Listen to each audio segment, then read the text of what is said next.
Et là, normalement, c'est la dernière sur le sujet de la délivrance, la dernière sous-partie. Ce sont des notes que j'ai prises en vrac au sujet de la délivrance. Des notes que j'ai prises en vrac. Certains que j'ai pu déjà peut-être aborder, d'autres pas encore. Et puis, je vais les lire. Alors, des choses à savoir au sujet de la délivrance de démons, d'esprits impurs. Alors, les démons s'accrochent au corps, à la chair, par un droit. Ils s'accrochent au corps de l'individu par un droit. Ça peut être une action voulue. Ça peut être une action qui a été subie, donc un péché qui a volontairement été fait par l'individu ou un péché qui a été subi. On peut penser à un viol, à un inceste, c'est subi. La personne qui a subi ça, elle n'a pas demandé à le subir. Une petite fille qui est abusée étant enfant, par exemple, n'a pas demandé à subir ça.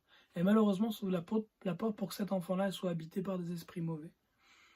Une malédiction des parents, une malédiction qui portait sur les parents, les grands-parents, les arrière-grands-parents, un héritage spirituel des esprits familiers. Donc il y a toutes sortes de portes différentes et le Seigneur Jésus-Christ a dit, lorsque l'Esprit de la vérité viendra, il vous conduira dans toute la vérité. Donc quand on fait une délivrance, c'est très important d'être très dépendant du Père, de l'Esprit Saint, pour que l'Esprit Saint nous guide et nous révèle. Donc aussi bien la personne qui fait la délivrance, les frères et sœurs qui font la délivrance, que la personne qui reçoit la délivrance, d'être sensible à la guidance que l'Esprit donne dans nos pensées, à ce qui nous ramène à l'Esprit.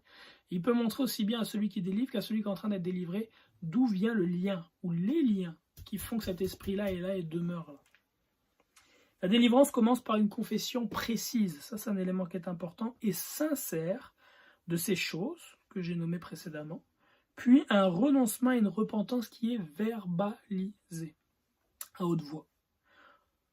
S'ensuit une prière à Dieu pour demander la délivrance, puis la délivrance elle-même.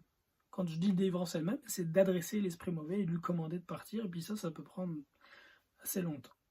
Il faut clairement adresser le démon et non l'individu possédé. Donc, esprit mauvais, c'est à toi que je parle et non au frère untel. Mais c'est toi que j'adresse, esprit mauvais, puis je t'adresse au nom de Jésus-Christ de Nazareth. Il faut demander son nom éventuellement. Christ le sait, c'est pas obligatoire de toujours le faire, mais c'est une possibilité quelquefois qui est nécessaire. On peut aussi être amené quelquefois à demander comment est-ce qu'il est rentré. C'est pas encore une fois obligatoire, mais ça peut être nécessaire à certains moments. Et il faut demander surtout à l'Esprit Saint de nous guider. Personnellement, dans les délivrances que je fais, pour commander à l'Esprit de sortir et à la main de sortir, j'utilise beaucoup de paroles de guerre, de tourment, de torture, en plus de la parole de Dieu. Donc, je parle du feu de Dieu, où je coupe avec l'épée. Et c'est accompagné de gestes. Nous avons un corps qui est spirituel. Notre enveloppe, on a un corps charnel, mais on a aussi un corps qui est spirituel. Donc, j'utilise un langage guerrier quand je fais une délivrance, et j'en vois parce que je crois que lorsque je commande au feu de descendre, il descend, je vois réellement l'esprit qui se tord de douleur à l'intérieur de l'individu et qui finit par sortir, parce que j'ai la foi dans ce que je dis. L'important, c'est encore une fois, c'est la foi, avoir foi. Un démon doit obéir à l'ordre de quitter. Cet ordre est donné au nom de Jésus-Christ. Si le démon tarde à obéir, comme pour une bête sauvage, il faut utiliser davantage, donc il faut exercer davantage notre autorité de violence pour la déloger, violence encore une fois spirituelle. Le Seigneur Jésus-Christ nous dit que ce sont les violents qui s'emparent du royaume des cieux. C'est important de... crier n'est pas forcément nécessaire, mais il faut hausser le ton. Il faut parler avec sévérité. La Bible dit, là, quand Christ il a rebuke la tempête, il dit il parle fort et à haute voix. Donc il ne faut pas avoir peur là, d'élever la voix, de parler fermement avec autorité. C'est comme avec un animal. C'est quand un animal va sentir l'autorité que tu exerces, tu élèves la voix, tu parles fermement avec certains gestes et puis il s'en va. C'est the same thing. La souffrance que le démon subit doit être si grande qu'il préfère quitter sa maison, donc le corps du frère, de la sœur, il préfère quitter sa maison pour aller dans les lieux déserts ou en enfer plutôt que de rester dans son hôte. Donc ça c'est mon expérience, encore une fois, un langage de torture et de tourment est le plus approprié. Il faut aussi verbalement lier l'homme fort, donc lier les esprits mauvais qui sont là, leur commander de sortir. Tout ceci doit être accompagné de gestuels et d'impositions dans des places stratégiques. Je vais donner un exemple simple, et c'est pas moi qui dès que je l'ai appris en lisant le livre de Derek Prince dont je parlais précédemment, qui est « Ils chasseront les démons », de Charles Expel Demons. Derek Prince a été guidé par l'Esprit Saint pour délivrer une femme d'un esprit de serpent, à mettre sa main au niveau du bas de la colonne vertébrale lorsqu'il était en train et à lui demander de s'accroupir en mettant la tête vers le bas. et l'Esprit Saint l'a guidé à faire ainsi, il a vu que c'est comme ça que l'Esprit sortait. Alors là, mon frère, ma soeur, tu pourrais dire, oh, c'est fou, c'est quoi cette affaire? Mais tu lis la parole de Dieu, souvent l'Esprit va guider dans des situations similaires. Pense au Seigneur Jésus-Christ qui prend de la boue pour mettre sur les yeux à un moment donné. C'est pas tous les aveugles qu'il a guéris pour utiliser de la boue, mais à un moment donné, il était guidé par l'Esprit de Dieu à mettre de la boue sur les yeux de l'aveugle. Donc il faut se laisser guider. Puis donc il peut y avoir, c'est important, donc on peut être amené à imposer les mains à des endroits stratégiques du corps de la personne pour amener la délivrance à complétion. Je parlais tout à l'heure du feu, de faire descendre le feu, en puissance quantifiée même. Pensez à quelques passages de la parole de Dieu qui nous parlent de ce feu spirituel. Il baptisera de l'esprit et de feu. Le feu viendra éprouver tout ce que quelqu'un a construit. Tout homme sera salé de feu. Donc c'est plusieurs passages de l'écriture qui ne parlent pas d'un feu qui est physique forcément, mais surtout d'un feu spirituel.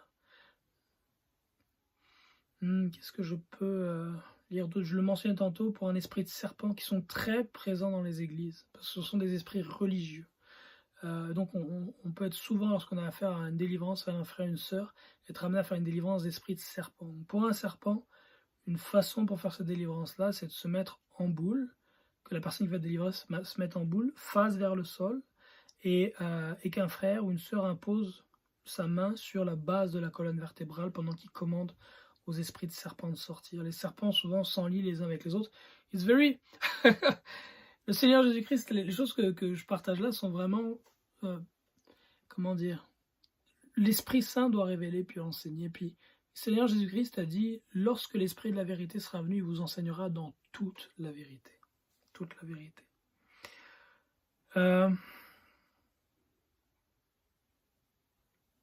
Qu'est-ce qu'il y a d'autre que je peux lire dans les notes que j'ai prises?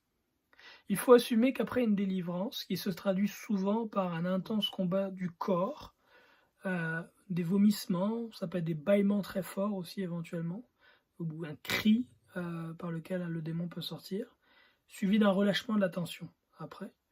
Il y a encore d'autres démons à déloger. Donc il faut assumer, lorsqu'on a fini une délivrance, il faut assumer qu'il y a d'autres démons à faire sortir plutôt que de se dire c'est réglé. En général, c'est la meilleure attitude à avoir. Puis s'il n'y en a pas d'autres, il n'y a rien d'autre qui se manifestera. Mais c'est mieux d'essayer plutôt que de partir de la base qu'il n'y a plus rien.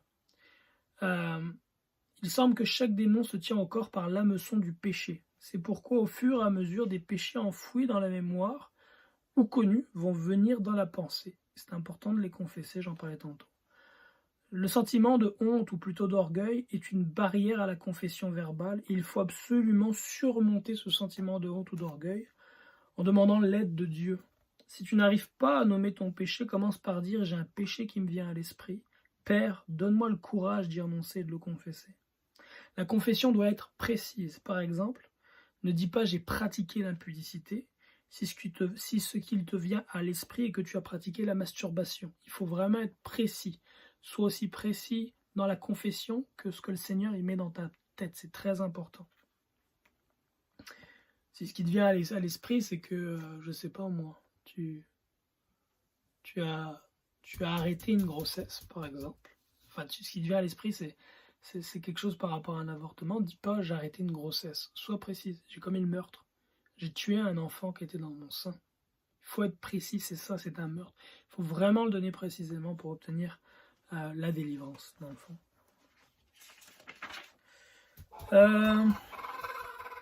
Non, mes poules font du bruit. Tout à l'heure, je parlais d'un frère qui était délivré d'un esprit de chakra, et l'esprit avait dit qu'il était rentré par la musique. Puis j'ai pas précisé de quoi il s'agissait. Plus tard, quand on a parlé avec le frère, il nous expliquait qu'il avait écoutait de la musique de méditation, la musique orientale de méditation, et donc c'est par cette musique-là l'esprit était rentré. Fait qu'un esprit mauvais peut rentrer par toutes sortes de portes différentes.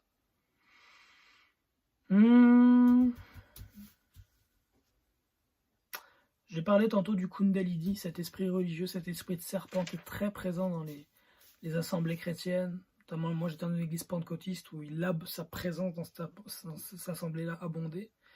Le serpent ancien, c'est Satan lui-même. Lucifer, Satan a été chef de la musique au ciel avant de pécher. Aussi, le serpent aime la musique. Les esprits de serpent aiment la musique. Fait que moi qui étais délivré d'esprit de serpent, je me souviens lorsque pendant ma délivrance, un frère chantait des cantiques et puis jouait de la guitare. ça ne tourmentait pas l'esprit, au contraire, ça l'apaisait. Fait qu'un esprit de serpent est un esprit qui aime la musique. Et vous pouvez penser par exemple au cobra en Inde. On joue du pipeau, puis ils se mettent à danser devant le pipeau. Dans le monde charnel, ben, c'est pareil dans le monde spirituel. Fait que l'esprit du Kundalini était légion dans le monde chrétien, que j'ai noté. Il est donc pas étonnant que la musique, qui n'a presque pas de mention dans le Nouveau Testament, est pourtant devenue le cœur du monde chrétien contemporain. Le serpent est si religieux qu'il aime prêcher au sujet des choses de Dieu, conférer l'esprit de Python dans Acte 16. Il dit, ces hommes sont les serviteurs du Dieu très haut, ils vous annoncent la voie du salut.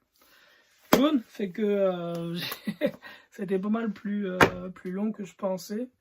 J'ai partagé un peu en vrac. Vraiment, la raison de mon partage, c'est que je réalise qu'il y a beaucoup de frères et de sœurs qui ne sont pas encore conscients du monde spirituel, qui sont dans les liens, qui ont des problèmes de péché, puis ils pensent que c'est eux, alors qu'en réalité, c'est l'esprit en eux qui les amène à ça, ne sont pas délivrés. C'est une vie qui est misérable à cause de ça dans le Seigneur. La délivrance, mon frère, ma soeur, est disponible pour tous. Personnellement, je suis là pour t'aider. Si jamais tu as besoin d'aide, tu veux qu'on prie ensemble, mes coordonnées sont normalement en dessous de la vidéo par email. Tu m'écris, tu m'expliques que tu as besoin de délivrance. Mais encore une fois, tu peux tout d'abord, toi, chercher à te délivrer toi-même, comme dans le témoignage que j'ai donné de moi. Puis probablement que tu auras la victoire sur certains esprits toi-même, puis d'autres, tu auras besoin d'aide. Je serai très heureux de t'aider, ou les frères et sœurs autour de toi le seront. Une délivrance fait aussi bien en personne qu'en visioconférence ou au téléphone. J'ai fait plusieurs exercices de délivrance sur WhatsApp en vidéo et ça fonctionne très bien. L'important, c'est la foi.